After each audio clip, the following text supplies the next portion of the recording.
News ಅವರಿಗೆ ಮತ್ತೆ ಸ್ವಾಗತ. ಇವತ್ತು ಸಚಿವರು, ಶಾಸಕರು, ಅನೇಕ ಪಕ್ಷಗಳ ನಾಯಕರು ಕೂಡ ಕಾರ್ಖಾನೆ ನಡೆಸ್ತಾ ಇದ್ದಾರೆ. ಆದರೆ ಅವರು ಮೊದಲು ಹೇಳಬೇಕಾಗಿದ್ದೇನಂತ ನಾವು ಈ ದರವನ್ನು ಕೊಡ್ತೀವಿ, ಆದರೆ ಅದನ್ನ ನೀವು ಹೇಳ್ತಾ ಇಲ್ಲ.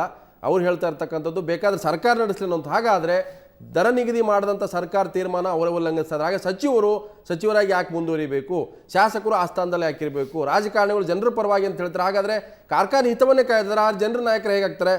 ಸೊ ಈಗ ಪ್ರಶ್ನೆ ಇರ್ತಕ್ಕಂಥದ್ದು ನಾವು ಕೂಡ ಕೇಳಿದ್ವಿ ಸಾರ್ವಜನಿಕರನ್ನ. ಕಾರ್ಖಾನೆ ಮಾಲೀಕರಾಗಿರ್ತಕ್ಕಂಥ ಸಚಿವರು ಈ ಹಣವನ್ನು ಬಾಕಿ ಉಳಿಸ್ಕೊಂಡಿದ್ದಾರೆ ಮತ್ತು ಹಣವನ್ನು ಕೊಡೋಕ್ಕಾಗ್ತಾ ಇಲ್ಲ ಅನ್ನುವಂಥವರು ರಾಜೀನಾಮೆ ಕೊಡಬೇಕನ್ನುವಂಥ ಪ್ರಶ್ನೆಗೆ ಬಂದಂಥ ಉತ್ತರ ಹೀಗಿದೆ. ಹೌದು, ಅಂಥ ಸಚಿವರು ಯಾವುದೇ ಕಾರಣಕ್ಕೂ ಆ ಸ್ಥಾನದಲ್ಲಿ ಇರಬಾರ್ದು ಅಂತ ಹೇಳಿದವರು ಶೇಕಡ 84, ಇಲ್ಲ ಅಂತ ಹೇಳಿದವರು ಶೇಕಡ 16. ಅಂದರೆ ಬಹುತೇಕ ಜನ ಹೇಳ್ತಾ ಇದ್ದಾರೆ, ಯಾರು ಆಡಳಿತದಲ್ಲಿದ್ದಾರೆ, ಯಾರು ಸಚಿವರಿದ್ದಾರೆ, ಯಾರು ಶಾಸಕರಿದ್ದಾರೆ, ಯಾರು ಪಕ್ಷಗಳ ನಾಯಕರಿದ್ದಾರೆ, ಅಂಥವರು ನಮಗೆ ಈ ಹಣವನ್ನು 2650 ರೂಪಾಯಿ ಕೊಡೋಕ್ಕಾಗಲ್ಲ ಅಂತ ಹೇಳಿದ್ರೆ ಅಂಥವ್ರು ಆ ಸ್ಥಾನದಲ್ಲಿ ಮುಂದುವರಿಬಾರ್ದು ಅಂತ ಹೇಳಿದ್ದಾರೆ. ಸೊ ಚಂದ್ರಶೇಖರ್ ಅವರೇ, ಸರ್ಕಾರದಲ್ಲಿರ್ತಕ್ಕಂಥ ಸಚಿವರು ಅನೇಕ ಪಕ್ಷಗಳ ನಾಯಕರು ಕಾರ್ಖಾನೆ ಮಾಲೀಕರಾಗಿದ್ದಾರೆ. ಸೊ ಜನ ಹೇಳಿದ್ದಾರೆ ಅಂಥವರು ಆ ಸ್ಥಾನದಲ್ಲಿ ಮುಂದುವರಿಬಾರ್ದು ಅಂತ ಹೇಳಿದ್ದಾರೆ. ಕರೆಕ್ಟ್, ಅವ್ರು ಹೇಳೋದು ಸರಿ. ಅದು ಯಾಕೆಂದರೆ ಪ್ರತಿಯೊಬ್ಬರೂ ಈ ಥರದವರೇ ಶುಗರ್ ಫ್ಯಾಕ್ಟ್ರಿ ಮಾಡ್ಕೊಂಡು ಬಂದುಬಿಟ್ರೆ ರೈತರನ್ನ ಇನ್ನು ಕೇಳೋರೇ ಇರೋದಿಲ್ಲ ಮುಂದಕ್ಕೆ. ಜೊತೆಗೆ ಪ್ರಪಂಚದಲ್ಲಿ ಫಸ್ಟ್ ಶುರುವಾದದ್ದೇ ವ್ಯವಸಾಯವೇ ದೊಡ್ಡ ಮುಖ್ಯ ಕಸುಬು ಆಗಿನ ಕಾಲದಲ್ಲಿ, ಹಿಂದಿನ ಕಾಲದಲ್ಲಿ. ಅದು ದಕ್ಷಿಣ ಆಫ್ರಿಕಾ ಕಡೆಯಿಂದ ಗೋಧಿ ಮತ್ತು ಬಾರ್ಲಿ. ಅಲ್ಲ, ನನ್ನ ಪ್ರಶ್ನೆ ಏನಂದರೆ, ನೀವು ಇವತ್ತು ಹೈಕೋರ್ಟ್ಗೆ ಹೋಗಿದ್ದೀರಲ್ಲ, ಅಲ್ಲಿ ಕೇವಲ ಖಾಸಗಿ ಕಾರ್ಖಾನೆ ಮಾಲೀಕರು ಮಾತ್ರ ಬಾಕಿ ಉಳಿಸ್ಕೊಂಡಿಲ್ಲ, ಸಹಕಾರಿ ಕಾರ್ಖಾನೆಗಳು ಬಾಕಿ ಉಳಿಸ್ಕೊಂಡಿದ್ದಾವೆ. ಹೌದು, ಎಲ್ಲರೂ ಉಳಿಸ್ಕೊಂಡಿದ್ದಾರೆ. ಅದರಿಂದಾಗಿ ಈ ಬಡ್ಡಿ ವಿಚಾರದಲ್ಲಿ ಎಲ್ಲರೂ ಮರೆಮಾಚಿಬಿಟ್ಟಿದ್ದಾರೆ. ರೈತರಿಗೆ ಏನು ಸಂಘಟನೆಗಳು ಕೇಳ್ತಾ ಇಲ್ಲ, ಶೇಕಡ 15ರಷ್ಟು ಬಡ್ಡಿ ಸಮೇತ ಅವರಿಗೆ ಬಾಕಿ ಕೊಡ್ಬೇಕಂತ ಯಾರು ಕೇಳ್ತಾ ಇಲ್ಲ. ಯಾರಿಗೂ ಗೊತ್ತಿಲ್ಲ ಅನ್ನೋ ರೀತಿಯಲ್ಲಿ ಗೊತ್ತಿರೋರು ಸುಮ್ಮನೆ ಇದ್ಬಿಟ್ಟಿದ್ದಾರೆ. ಯಾಕೆ ಏನು ಅಂದರೆ ಇದು ಬೇಲಿನೇ ಎದ್ದು ಹೊಲ ಮೇಯುತ್ತೆ ಅನ್ನೋ ಗಾದೆ ಥರ ಆಗಿದೆ ಈಗ ನಮ್ಮ ದೇಶ. ಒಂದು ನಿಮಿಷ ಚಂದ್ರಶೇಖರ್ ಅವರೇ, ಒಂದು ನಿಮಿಷ ಮಾತಾಡಿ. ಒಂದು ನಿಮಿಷ. ಯಾರಿಗೂ ಗೊತ್ತಿಲ್ಲ ಅಂತ ಹೇಳ್ಬೇಡಿ. ಈ ವಿಚಾರದ ಮೇಲೆ ಹಲವಾರು ಕಡೆ ಕೋರ್ಟ್ಗೆ ಹೋಗಿ ರೈತರು ನ್ಯಾಯ ತಗೊಂಡಿದ್ದಾರೆ, ರೈತರನ್ನ ಎಜುಕೇಟ್ ಮಾಡಿದ್ದೀವಿ. ಯಾರಿಗೂ ಗೊತ್ತಿಲ್ಲ ಅಂತ ಹೇಳ್ಬೇಡಿ. ಕಬ್ಬು ಬೆಳೆಗಾರ ಸಂಘ ಆರಂಭ ಆದ 6 ವರ್ಷದಿಂದನೂ ಕೂಡ ಈ ಬಗ್ಗೆ ರೈತರ ಜಾಗೃತಿ ಮಾಡಿದ್ದೀವಿ. ತುಂಬ ಕಡೆ ಕೋರ್ಟ್ಗೆ ಹೋಗಿ ನ್ಯಾಯ ತಗೊಂಡಿದ್ದಾರೆ. ಅದ್ರ ಬೇಕಾದ್ರೆ ನಿಮ್ಮ ರೆಕಾರ್ಡ್ಸು ಕೂಡ ಕೊಡ್ತೀರಿ, ಬನ್ನಿ. ಅದು ಗೊತ್ತಿಲ್ಲ ಅಂತ ಹೇಳ್ಬೇಡಿ. ಅದು ನಮಗೆಲ್ಲ ಗೊತ್ತಿರ್ತಕ್ಕಂಥ ವಿಚಾರ. ಮತ್ತು ನಮ್ಮ ಹೂಗಾರರು ಕೇಳ್ತಕ್ಕಂಥದ್ದು ಒಂದು ವಿಚಾರ, ಕೇಂದ್ರದ ಆದೇಶವನ್ನು ಪ್ರಶ್ನಿಸುವ ಹಕ್ಕು ರಾಜ್ಯ ಸರ್ಕಾರಕ್ಕಿಲ್ಲ ಅಂತ ತೋರಿಸ್ತಾ ಇದ್ದೀರಿ. ಅದು ತಪ್ಪು.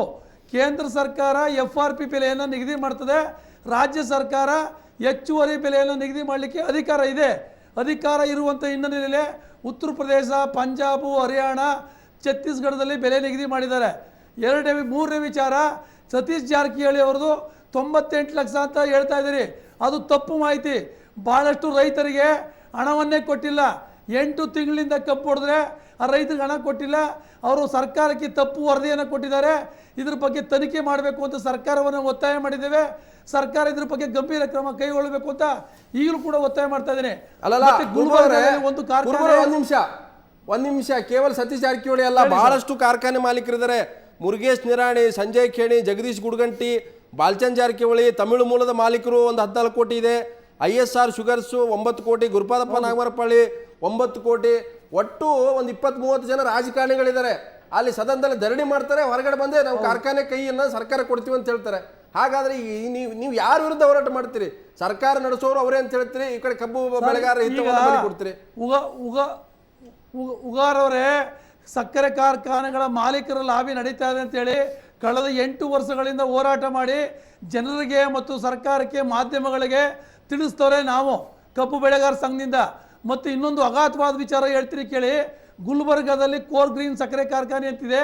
ಅದು ರೈತರಿಗೆ ಬೀಜ ಗೊಬ್ಬರವನ್ನು ಕೊಟ್ಟು 25,000 ರೂಪಾಯಿಗೆ ಬಾಂಡ್ ಪೇಪರು ಮತ್ತು RTC ಪಡೆದು ರೈತರಿಗೆ 2.5 ಲಕ್ಷ ರೂಪಾಯಿ ವಸೂಲಿದೆ. ಇದು ಮೊನ್ನೆ ಜಿಲ್ಲಾಧಿಕಾರಿಗಳ ಸಭೆಯಲ್ಲಿ ಚರ್ಚೆ ಬಂದಾಗ ರೈತರ ಸಮ್ಮುಖದಲ್ಲೇ ಒಪ್ಕೊಂಡಿದ್ದಾರೆ. ಎಂತೆಂಥ ಮೋಸ ಮಾಡ್ತಾ ಇದ್ದಾರೆ ಕಾರ್ಖಾನೆಗಳು ಅಂತ ಹೇಳಿದ್ರೆ, ಒಂದೊಂದು ಭಾಗದಲ್ಲಿ ಒಂದೊಂದು ರೀತಿ ಮೋಸ ಮಾಡ್ತಾ ಇದ್ದಾರೆ. ಬಿದರಲ್ಲಿ ಹೋದರೆ ಅಲ್ಲಿ 2,200 ರೂಪಾಯಿ ಕೊಟ್ಬಿಟ್ಟು ನಾವು ಕೊಡೋದೇ ಅಷ್ಟು ಅಂತ ಹೇಳ್ತಾರೆ ಶಾಸಕರು ಮತ್ತು MLAಗಳು. ಇವತ್ತು ಕೇಣಿ ಸಕ್ಕರೆ ಕಾರ್ಖಾನೆಯವರು, ಆಮೇಲೆ ಜನತಾದಳದ ಅಧ್ಯಕ್ಷರಾಗಿರ್ತಕ್ಕಂಥ ಬಂಡೆಪ್ಪ ಕಾಶಂಪುರ ಅವರು ಬಾಕಿ ಕೊಡಬೇಕಾಗಿದೆ. ಈಶ್ವರ್ ಖಂಡ್ರೆ ಅವ್ರ ಬಾಕಿ ಕೊಡಬೇಕಾಗಿದೆ. ಇದನ್ನೆಲ್ಲ ನಾವು ಬಹಿರಂಗವಾಗಿ ತಂದದೇ ನಾವು ರಾಜ್ಯ ಕಬ್ಬು ಬೆಳೆಗಾರ ಸಂಘ. ಭಾಳಷ್ಟು ಜನರಿಗೆ ಸಕ್ಕರೆ ಕಾರ್ಖಾನೆ ಮಾಲೀಕರು ಮಂತ್ರಿಗಳ ಹಿಡಿತದಲ್ಲಿದೆ ಅಂತಕ್ಕಂಥ ವಿಚಾರಣೆ ಗೊತ್ತಿರಲಿಲ್ಲ. ವಿಜಯನಗರ ಸಕ್ಕರೆ ಕಾರ್ಖಾನೆ ಕೇಂದ್ರ ಸಚಿವರಾದಂಥ ಜೈಪಾಲ್ ರೆಡ್ಡಿ ಅವರದು, ಮತ್ತು KPR ಸಕ್ಕರೆ ಕಾರ್ಖಾನೆ ಬಿಜಾಪುರ, ಅದು ಚಿದಂಬರಂರವರ ಅಳಿದು, ಈ ರೀತಿಯಾಗಿ ಬಹಳಷ್ಟು ಕಾರ್ಖಾನೆಗಳು ಕೇಂದ್ರ ಮತ್ತು ರಾಜ್ಯ ಸರ್ಕಾರದ ಸಚಿವರ ಕೈನಲ್ಲೇ ಇದೆ. ನರಸಿಂಹಪ್ಪನವ್ರು, ನಾನು ಇದ್ರ ವಿರುದ್ಧ ನಾವು ಹೋರಾಟ ಮಾಡಿ ಸರ್ಕಾರದ ಗಮನ ಸೆಳೆಯುತ್ತೇವೆ. ನರಸಿಂಹಪ್ಪನವರೇ, ಕಾರ್ಖಾನೆ ಮಾಲೀಕರು ಹೇಳ್ತಾರೆ, ಸ್ವಾಮಿ ನಮಗೆ ಸಕ್ಕರೆ ದರ ಬಿದ್ದು ಹೋಗಿದೆ, ನಮ್ಮ ಕಾರ್ಖಾನೆ ನಷ್ಟದಲ್ಲಿದ್ದಾವೆ, ನಮ್ಮ ಕೈಯಲ್ಲಿ ನಡ್ಸಕ್ಕಾಗಲ್ಲ ಅನ್ನೋದಾದ್ರೆ ಪ್ರತಿ ವರ್ಷ ಹೊಸ ಹೊಸ ಕಾರ್ಖಾನೆಗೆ ಅರ್ಜಿ ಹಾಕ್ತಾರಲ್ಲ. ಮೆಡಿಕಲ್ ಕಾಲೇಜ್ನವರು ಕೂಡ ಹಾಗೇನೆ, ನಮಗೆ ಮೆಡಿಕಲ್ ಕಾಲೇಜ್ ನಡ್ಸಕ್ಕಾಗಲ್ಲ ಅಂತ ಹೇಳ್ತಾರೆ, 10 ಮೆಡಿಕಲ್ ಕಾಲೇಜ್ಗೆ ಅರ್ಜಿ ಹಾಕ್ತಾರೆ. ಸಕ್ಕರೆ ಕಾರ್ಖಾನೆ ನಡೆಸಲಾಗುತ್ತೆ ಹೇಳ್ತಾರೆ, 10 ಸಕ್ಕರೆ ಕಾರ್ಖಾನೆ ಅರ್ಜಿ ಹಾಕ್ತಾರೆ. ಹಾಗೆ ನಷ್ಟ ಅಂತ ಯಾಕೆ ಹೇಳ್ತಾರೆ ಇವರು ಅಂತ? ಈಗ ಕೂಗಾರ್ ನೀವು ಭಾಳ ಸ್ಪಷ್ಟವಾಗಿ ಏನು ಹೇಳಬೇಕಾಗ ಅದನ್ನು ಹೇಳಿಬಿಟ್ರಿ. ನಾನು ಹೇಳಬೇಕಾದ್ದೇನು ಉಳಿದಿಲ್ಲ. ಇದು ನಿಜ. ಸಕ್ಕರೆ ಉದ್ಯಮ ಸನ್ರೈಸ್ ಇಂಡಸ್ಟ್ರಿ. ಅದು ಯಾರೋ ಹೇಳಿದ್ರು ಅವರು ಬೆಳಿಬಾರ್ದು, ಇವ್ರದ್ದಾಗಬಾರ್ದು, ಅದು ಹೋಗಬಾರ್ದು ಅಂತಂದ್ರೆ ಅದನ್ನು ಯಾರೂ ಕೇಳಬೇಕಾಗಿಲ್ಲ. ಒಂದು ಉದ್ಯಮ ನಡೆಸಿದರೆ ಅದು ಅವನಿಗೆ ಲಾಭ ಆಗ್ತದೆ, ಅವನು ಬಂಡವಾಳ ಹಾಕಿರ್ತಾನೆ. ಅದ್ರ ಜೊತೆಗೆ 100 ರೈತರು ಅದರಿಂದ ಕಬ್ಬು ಬೆಳೆದು ಅನುಕೂಲ ಪಡೋದು. ಆದರೆ ಅದನ್ನು ನಿಯಂತ್ರಣದಲ್ಲಿಟ್ಟು ಮಾಡೋದಕ್ಕೆ ಕಬ್ಬು ಅದು ಕೇನ್ ಕಮಿಷನರ್ ಆಫೀಸ್ ಇದೆ. ಈಗ ತಮಿಳ್ನಾಡಲ್ಲಿ ಮಿಸ್ಚಿಪ್ ನಡೀತಾ ಇಲ್ಲ. ಯಾಕೆ ನಡೀತಾ ಇಲ್ಲ? ಅಲ್ಲಿ ನಡೀತಾ ಇಲ್ಲ. ಇಲ್ಲಿ ಕೇನ್ ಕಮಿಷನರ್ ಆಫೀಸಲ್ಲಿ ಕೆಲವರು ಅಡ್ಡಾಡ್ಕೊಂಡು ಅವ್ರ ಹತ್ರ ವಸೂಲಿ ಮಾಡೋ ಲೆಕ್ಕಕ್ಕೆ ಬಿಟ್ಟರೆ ಅಲ್ಲಿ ಯಾವ ವಿಧವಾದ ಶುಗರ್ ಟೆಕ್ನಾಲಜಿಸ್ಟ್ ಇಲ್ಲ, ಪ್ಲ್ಯಾಂಟ್ ಎಂಜಿನಿಯರ್ ಇಲ್ಲ, ಆಮೇಲೆ ಫೈನಾನ್ಷಿಯಲ್ ಅನಲಿಸ್ಟ್ ಇಲ್ಲ, ಎಂಥಾರು ಇಲ್ಲ. 58 ಸಕ್ಕರೆ ಕಾರ್ಖಾನೆ ರಾಜ್ಯದಲ್ಲಿ ಕೆಲಸ ಮಾಡ್ತಾ ಇದ್ದಾವೆ. ಇವ್ರು ಯಾರೂ ಇಲ್ಲ. ಶಾಮನೂರು ಶಿವಶಂಕರಪ್ಪನವ್ರ ಹೆಸರಲ್ಲಿ ಸಕ್ಕರೆ ಕಾರ್ಖಾನೆ ಇಲ್ಲ. ಅವ್ರ 3 ಮಕ್ಕಳು 3 ಸಕ್ಕರೆ ಕಾರ್ಖಾನೆ ಇದ್ದಾವೆ. ಭೀಮಣ್ಣ ಖಂಡ್ರೆದು, ಈಶ್ವರ ಖಂಡ್ರೆದು ಇರ್ಬೋದು, ಇನ್ನೊಬ್ರದ್ದು. ರೂರಲ್ ಲೀಡರ್ಶಿಪ್ ಬೆಳೆಯೋದಕ್ಕೆ ಇದು ಕಾರಣ ಆಗುತ್ತೆ. ರಾಜಕಾರಣಕ್ಕೆ ಮಾಡಬಾರ್ದು, ಆದ್ರೆ ಅವನ್ನ ರೆಗ್ಯುಲೇಟ್ ಮಾಡಬಹುದು. ಅವರನ್ನ ನಿಯಂತ್ರಣದಲ್ಲಿ ಇಡಬೇಕು. ನಮ್ಮಲ್ಲಿ ಅವ್ರು ಹೇಳೋದಕ್ಕೆ ಉತ್ತರ ಇರಬೇಕು. ನಿನ್ನ ಪರ್ಸೆಂಟೇಜು ಚಾಮರಾಜನಗರದ ಬನ್ನಾರಿ ಅಮ್ಮನ್ ಫ್ಯಾಕ್ಟ್ರಿನಲ್ಲಿ 11% ರಿಕವರಿ ಇದ್ರೆ ಮಂಡ್ಯ ಡಿಸ್ಟ್ರಿಕ್ಟ್ನಲ್ಲಿ 8.5% ಯಾಕೆ ಬರ್ತದೆ ಅಂತ ಕೇಳೋರು ಗಂಟರಿದಾರ? ಇಲ್ಲ. ತಮಿಳ್ನಾಡಿಗೆ ಹೋಗ್ಬಿಟ್ಟು ಆ ಫ್ಯಾಕ್ಟ್ರಿಗಳೆಲ್ಲೂ ತಮಿಳ್ನಾಡು ಮ್ಯಾನೇಜ್ಮೆಂಟ್ಗೆ ಹೋದವು. ಅದೇ ರೀತಿ ರಿಕವರಿಯಿಂದ ಹಿಡಿದು ಅವರು ಯಾವ್ಯಾವ ಮಟೀರಿಯಲ್ ಸ್ಟಾಕ್ ಮಾಡ್ತಾರೆ, ಎಷ್ಟು ಸ್ಟಾಕ್ ಮಾಡ್ತಾರೆ, ಯಾವಾಗ ರಿಲೀಸ್ ಮಾಡ್ತಾರೆ, ಇದಕ್ಕೆ ಬೇರೆ ರಾಜ್ಯಗಳಲ್ಲಿ ಕೇನ್ ಕೌನ್ಸಿಲ್ಸ್ ಇರ್ತವೆ. ಸ್ವಾಮಿ ಇಲ್ಲಿ ಕೇಳಿ, ಈ 15% ಬಡ್ಡಿ ವಿಚಾರದಲ್ಲಿ ಯಾರು ಮಾತಾಡ್ತಾ ಇಲ್ವಲ್ಲ, ಯಾತಕ್ಕೆ? ಅದನ್ನ ಕುರುಬೂರು ಶಾಂತಕುಮಾರ್ ಹೇಳಿದಾರಲ್ಲ. ಒಂದು ಅಲ್ಲ, ಎಲ್ಲಿ ಕೇಳಿದಾರೆ ಅವರು? ಏನಿಲ್ಲ, 1400 ಕೋಟಿ ಬಾಕಿ ಬರಬೇಕು, 1400 ಬಾಕಿ ಕೊಡಬೇಕು ಅಂತ ಹೇಳಿ ಇಲ್ಲ, ಬಡ್ಡಿ ಸಮೇತ 15% ಬಡ್ಡಿ ಇದೆ ಕೊಡಿ, ಯಾಕೆ ಕೊಟ್ಟಿಲ್ಲ ಅಂತ ಕೇಳಿದ್ದಾರೆ. ಕೇಳಿ, ಶಾಂತಮೂರ್ತಿ ಅವರು ಮಾತಾಡ್ತಾರಲ್ಲ ಇವತ್ತು. ನಾನು ಅವ್ರ ಭಾಷಣಕ್ಕೆಲ್ಲ ಹೋಗಿದ್ದೀನಿ, ಅವರ ಫಂಕ್ಷನ್ ಎಲ್ಲ ಹೋಗಿದ್ದೆ. 1400 ಕೋಟಿ ಕೊಡಬೇಕು, 1400 ಕೋಟಿ ಕೊಡಬೇಕು ಅಂತ ಹೇಳ್ತಾರೆ. ಕಾನೂನಿದೆ, ಅದನ್ನ 15% ಬಡ್ಡಿ ಕೊಡಿ ಅಂತ ಯಾಕೆ ಕೇಳಲಿಲ್ಲ ಅವತ್ತಿಂದ ಒಬ್ರು? ಸೊ ಅಂದ್ರೆ ಈಗ ಸದ್ಯಕ್ಕೆ ಎಲ್ಲ ಬಾಕಿ ಕೂಡ 15% ಸಮೇತ ಕೊಡ್ಲೇಬೇಕೀಗ. ಆದರೆ ಒಂದು ಪ್ರಶ್ನೆ ಇರ್ತಕ್ಕಂಥದ್ದು, ರೈತರು ಎಷ್ಟೇ ಹೋರಾಟ ಮಾಡ್ರು, ಕಾರ್ಖಾನೆ ಮಾಲೀಕರು ಹೇಳ್ತಾ ಇರ್ತಕ್ಕಂಥದ್ದು ನಮ್ಗೆ ಆಗಲ್ಲ ಅಂತ ಹೇಳ್ತಾರೆ. ಆದರೆ ಇನ್ನೊಂದು ಕಡೆ ಇರ್ತಕ್ಕಂಥದ್ದು, ರಾಜಕಾರಣಕ್ಕೂ ಕೂಡ ಕಾರ್ಖಾನೆ ಇಟ್ಕೊಂಡು ಒಂದು ರಾಜಕೀಯ ಒಂದು ಶಕ್ತಿ ಆಗುತ್ತೆ ಅಂತ, ಅದು ಕೂಡ ಒಂದು ನೆಪ ಇದೆ ಅದರಲ್ಲಿ. ಅದು ಇದ್ರೂ ಕೂಡ ಗೌರ್ಮೆಂಟು ಹೇಗೆ, ಕರ್ನಾಟಕ ಸರ್ಕಾರನೇ ಸುಮ್ಮನೆ ಹೇಗೆ ಕಣ್ಮುಚ್ಕೊಂಡು ಕೂತಿದೆ? ಅಲ್ಲ, ಈ ಸರ್ಕಾರ ಎಲ್ಲ ಸರ್ಕಾರ ಮೇಲೂ ಹಿಡಿತ ಮಾಡಿದ್ದಾರೆ. ಎಲ್ಲರೂ ಎಲ್ಲ ಟೈಮಲ್ಲಿ ಹಿಡಿತ ಮಾಡಿದವ್ರೆ.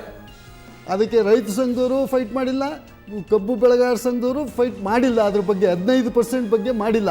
1400 ಕೋಟಿ ಹೇಳ್ತಾ ಇದ್ದಾರೆ ಕುರುಬೂರು ಶಾಂತಮೂರ್ತಿ ಅವರು ಮೊದಲಿಂದಲೂ ಹೇಳ್ತಾ ಇದ್ದಾರೆ. ವಿಚಾರದಲ್ಲಿ ಕಬ್ಬು ಬೆಳೆಗಾರರು, ಕಾರ್ಖಾನೆ ಮಾಲೀಕರ ಒಂದು ಏನು ಬೆಲೆಯ ಸಂಘರ್ಷ ಇದೆ, ಹಗ್ಗ ಜಗ್ಗಾಟ ಇದೆ. ಬೆಕ್ಕಿ ಗಂಟೆ ಕಟ್ಟೋರು ಯಾರು ಅಂದ್ರೆ ಸರ್ಕಾರ. ಆದರೆ ಸರ್ಕಾರ ಕೂಡ ಅಸಹಾಯಕತೆಯ ಒಂದು ಮಾರ್ಗ ದಾರಿ ಹಿಡಿದಿದೆ ಅನ್ನೋ ಪ್ರಶ್ನೆ ಕಾಡುತ್ತೆ. ಯಾಕಂತಂದ್ರೆ ಒಂದು ಕಡೆ ದರ ನಿಗದಿ ಮಾಡುತ್ತೆ, ಅದೇ ಸರ್ಕಾರದಲ್ಲಿ ಇರ್ತಕ್ಕಂಥವ್ರು ಅಥವಾ ರಾಜಕಾರಣಿಗಳು ಅಥವಾ ಆಡಳಿತ ವಿರೋಧ ಪಕ್ಷದಲ್ಲಿರ್ತಕ್ಕಂಥ ನಮ್ಗೆ ಆಗಲ್ಲ ಅಂತ ಹೇಳ್ತಾರೆ. ಹಾಗಾದ್ರೆ ದರ ನಿಗದಿ ಮಾಡೋರು ಯಾರು, ದರವನ್ನು ಕೊಡೋರು ಯಾರು ಅನ್ನೋ ಪ್ರಶ್ನೆ ಬಂದರೆ ಸರ್ಕಾರ ಅಂಥ ಕ್ರಮಗಳನ್ನು ಕೈಗೊಳ್ಳಲಿಕ್ಕೆ ಶಕ್ತಿ ಇದೆಯಾ ಅನ್ನೋ ಪ್ರಶ್ನೆ ಇದೆ. ಬಹುತೇಕ ಮುಂದಿನ ದಿನಗಳಲ್ಲಾದರೂ ಈ ಒಂದು ದರ ನಿಗದಿಗೆ ಅಥವಾ ದರ ನಿಗದಿ ಆದಮೇಲೆ ಆ ಹಣವನ್ನು ರೈತರಿಗೆ ಕೊಡಿಸುವಂಥ ಕೆಲಸ ಈ ಸರ್ಕಾರ ಮಾಡುತ್ತಂಥ ಪ್ರಶ್ನೆ ಇದೆ. ಆ ಪ್ರಶ್ನೆಗೆ ಉತ್ತರ ಸಿಗಬೇಕಾದ್ರೆ ಬಹುತೇಕ ರೈತರು ಆ ಬಿಲ್ಲಲ್ಲಿ ಬಂದಂಥ ಹಣವನ್ನು ನೋಡಿದ್ರೆ ಗೊತ್ತಾಗುತ್ತೆ. ಸೊ ಇದು ಇವತ್ತಿನ ನ್ಯೂಸ್ ಅವರ್ ನೇರ ದಿಟ್ಟ ನಿರಂತರ ಸುದ್ದಿ ನೋಡ್ತಾರೆ ಸುವರ್ಣ ನ್ಯೂಸ್.